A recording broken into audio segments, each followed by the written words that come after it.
Mayong to mga igsoon. Aniya na sad mi dinhi sa Hingoog City. Aron magdala kami sa pulong sa buhi nga Dios.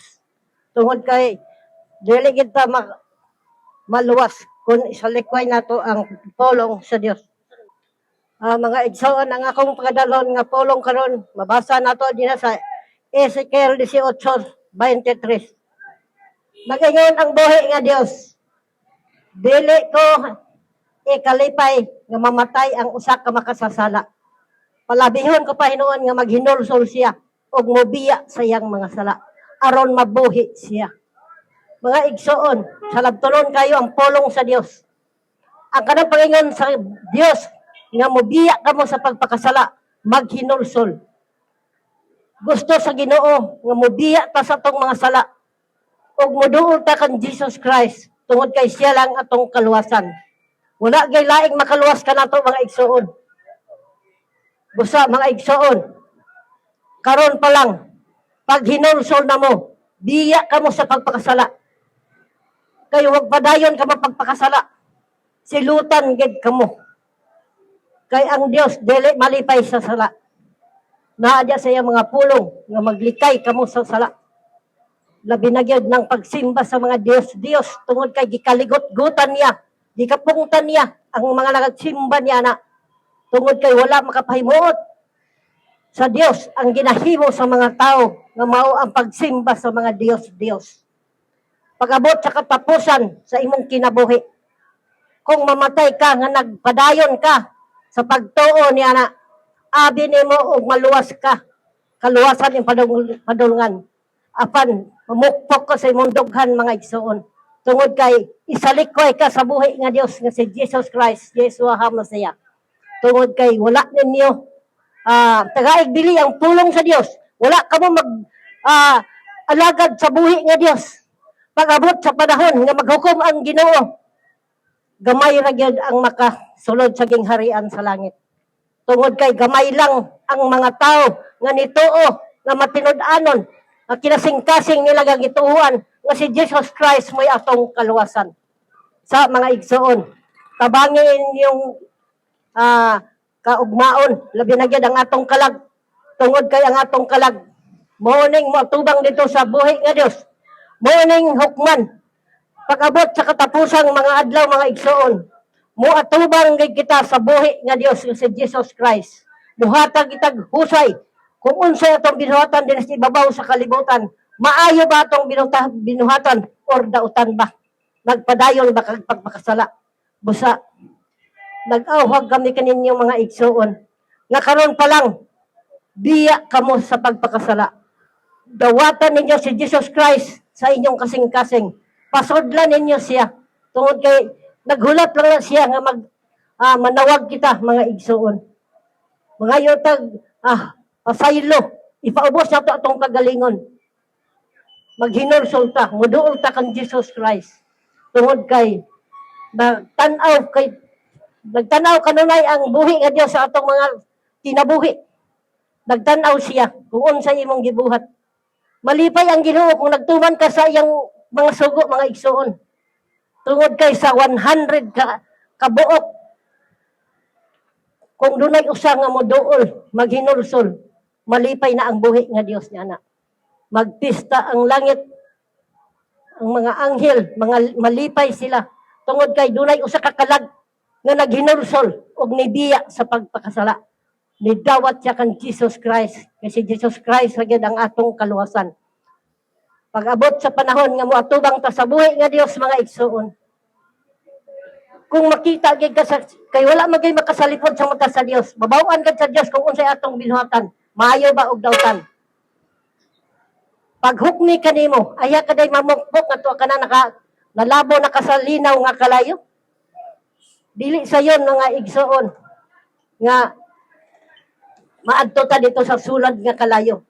Tungod kay makasugba na ta dito, wala na gyud tay kaluwasan, wala na kabag-uhan. Bisan pa unsaon pa nimo paghinulsol. Tuwa ka na dito, naglangoy-langoy ka na sa linaw nga kalayo, nga dunay dagko kay ulod dito nga dili mamatay. Musulod na sa imong lawas, sa imong ilong, sa imong mata, sa imong baba, sa imong dalunggan. Munay mo torture. kaninyo mga igsoon kung magpadayon mo pagpakasala. Busa hinuktoki ninyo mga igsoon. Aha mo gusto mo muadto. Langit ba mo o impyerno? Kung magpadayon mo sa inyong binuhatan karon, wala ninyo tagda ang pulong sa Dios inyong gisalikway. Adto gid mo sa linaw nga kalayo. Dito ay pa mo mga ipasaylo sa Ginoo. Ulahin na gyud ang panahon, wala na. Wala na ikapasayloan na ng panahon na. Tungod kay daghan na nga tao nga nagsangyaw kaninyo, pabati sa pulong sa Dios apan inyong gisalikway. Sa hinulsole gininyo ang mga sala.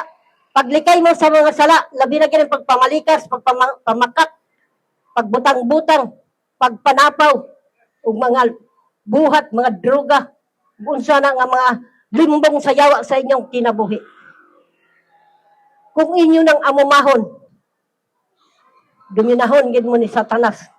Guyuron gid mo niya uban dito sa impyerno. Kay ang impyerno gibuhat na sa Dios, dili na sa tao, kundi alang na sa kang Satanas. Kung magpapadayon mo pagpalimbong ni Satanas, adto gid mo sa linaw nga kalayo. Uban gid mo kaniya. Busa mga igsoon. Hinursole ninyo inyong sala.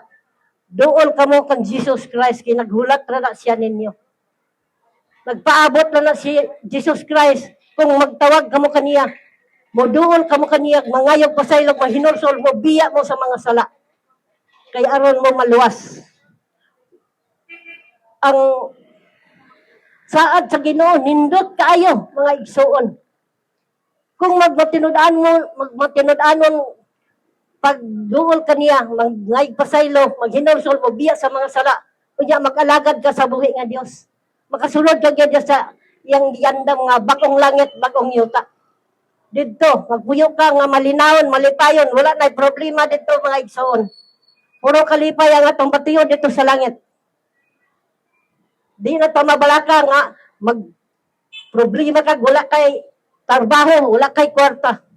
Tungod kay ang atong gikinahanglan, gisuplagar na sa Ginoo dito sa iyang giandam nga bagong langit o bagong yuta. Dili pa gyud moduol ang mga tao. Di yun siya mo tuon niya na. Apan tinuod ka na mga igsoon. Tungod kay ang pulong diya sa Biblia, wala gyay kawang anak mga igsoon. Matuman gyud na sa katapusan nga mga adlaw. Kung unsa man ang inyong nabati nga pulong sa Dios nga among gisangyaw diya kaninyo, matuman gyud kani mga igsoon sa umaabot nga mga adlaw. Busa tabangin ninyo ang inyong mga kalag, andama inyong kalag aron sa pagbalik ni Jesus Christ pag rapture mauban kamo. Dunay kasing-kasing nga mapaubsanon, mahinulsolon, mahigugmaon o mahinadlokon sa buhi nga Dios nga si Jesus Christ, Yeshua HaMashiach. Sa pangandami ninyo kana mga igsoon. Hapit na siya mabalik mga igsoon. Gamay na lang ang panahon nga gihatag sa Ginoo kanato. Nga moduol kita kaniya, maghinursol kita, mubiya kita sa pagpakasala. Dili kita palimbong ni Satanas, tungod kay si Satanas, usa siya katulisan, manglilimbong, kawatan siya. Kawaton niya ang atong kalipay, kawaton niya ang atong oras, o unsa pa diya nga atong gibatunan. Iyan ang ilugon. Tagaan na tanyag sakit, tagaan tanyag problema, iyatang bisibisihon. Unsa nga mga pamaagi nga iyatang bisibisihon, aron dili ta makapangalagad or makasimba ngadto sa buhi nga Dios nga si Jesus Christ. Salamat kay mga igsoon. Hinaot unta nga inyo tong